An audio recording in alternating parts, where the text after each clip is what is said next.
Advocate talk channel में आपका स्वागत करता हूं, अभिनंदन करता हूं। आज का सवाल मेरे प्रिय कोरा पाठक ने मुझसे पूछा है। उनका सवाल है, क्या चेक बाउंस होने पर 138 एनआई एक्ट के तहत ही मुकदमा किया जा सकता है या अन्य कोई मुकदमा भी इसके साथ में किया जा सकता है पैसा जल्द वसूली करने के लिए? बहुत अच्छा और बेहतरीन सवाल पूछा है और बहुत सारे लोग इस सवाल का जवाब सुनना चाहते हैं।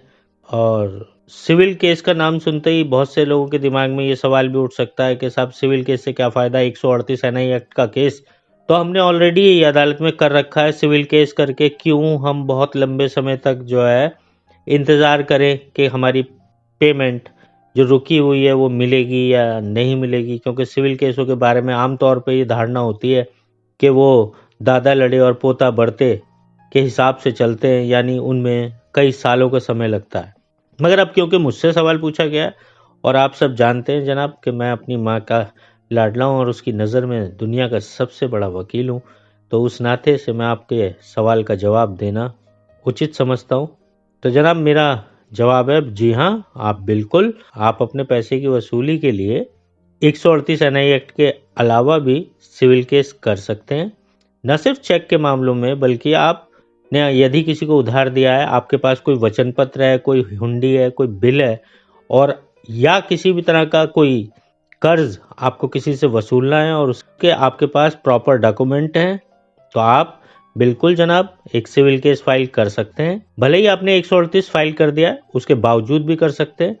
ये सिविल केस होगा सब ऑर्डर 37 सीपीसी के तहत। सीपीसी से मेरा मतलब है सिविल प्रोसीजर कोड 1908 के अंतर्गत।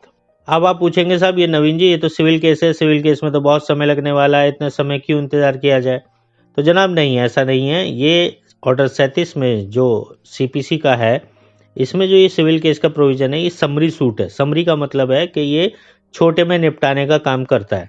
छोटे में निपटाने से मेरा तात्पर्य है कि ये बहुत कम समय में डिसाइड हो जाता है। क्यों होता है डिसाइड? उसके पीछे रीज़न ये है कि इस सूट के अंदर ये प्रोविजन दिया गया है कि यदि आपने ये सूट किसी के विरुद्ध फाइल किया तो उसको सम्मन जारी होगा। सम्मन जारी होने के बाद 10 दिन के अंदर उसे अदालत के समक्ष पेश होना होगा और पेश होने के बाद उसको जवाब देने का अवसर सीधे ही नहीं प्राप्त होता साहब। उसको जवाब देने से पहले अदालत को ये संतुष्ट करना होगा कि क्यों ना इस केस को समरी की जगह लॉन्ग ट्रायल में बदला जाए और तभी उसको जवाब देने के लिए अवसर प्रदान किया जाएगा। मगर सामान्यतः देखा गया कि वो ऐसा अवसर अदालत नहीं देती। यदि आपने किसी काबिल वकील से ये समरी सूट फाइल कराया है और उसने सारे सबूत और दस्तावेज बिल्कुल ठीक प्रकार से अगर कागजों के साथ लगाए और अदालत को ये संतुष्ट कर देता है कि वाकई ये पैसा आपको इससे लेना है, तो अदालत दूसरे पक्ष को आपकी प्लेंट का यानी आपके वाद पत्र का जवाब देने से भी रोक सकती है और सीधा उसके खिलाफ रिकवरी सूट को फाइनल कर देगी। उसके खिलाफ रिकवरी जारी हो जाएगी और उससे आपके पैसे की वसूली के लिए अदालत आदेश दे देगी। आप पूछेंगे कि साहब ये ऐसा कैसे है कि साहब नवीन जी इसमें दूसरे को जवाब देने का अवसर भी प्राप्त नहीं होता? ऐसा इसलिए है क्योंकि ये समरी सूट है। इसके अंदर अगर एक पक्ष ने एक तरफा अपनी बात को साबित कर दिया और अदालत संतुष्ट हो जाती है कि हाँ वाकई इसके पास ये प्रॉपर सबूत है और उसके सबूतों में वाकई इतना दम है कि उससे मुकरा नहीं जा सकता, तो दूसरी पार्टी को केस को डिले करने से रोकने के लिए इसमें स्पेशल प्रोविजन है कि उसको जवाब देने का अवसर नहीं दिया जाएगा। सीधा उससे उस पैसे की रिकवरी स्टार्ट कर दी जाएगी। अब आपने 138 एनआई एक्ट डाल रखा है, आपने चेक बाउंस का मुकदमा डाल रखा है, चेक लगा रखा है, 138 एनआई एक्ट का मुकदमा चल रहा है, तो क्या ये सिविल केस डाल सकते हैं? जी हाँ जनाब, आप बिल्कुल डाल सकते हैं। आप इसके साथ में एक civil case summary suit order 37 में फाइल कीजिए।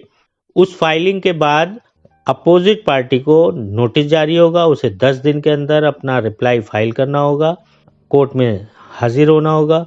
उसका रिप्लाई फाइल करने पे भी उसको कोर्ट से परमिशन लेनी होगी कि क्या मैं रिप्लाई फाइल करूं या नहीं करूं।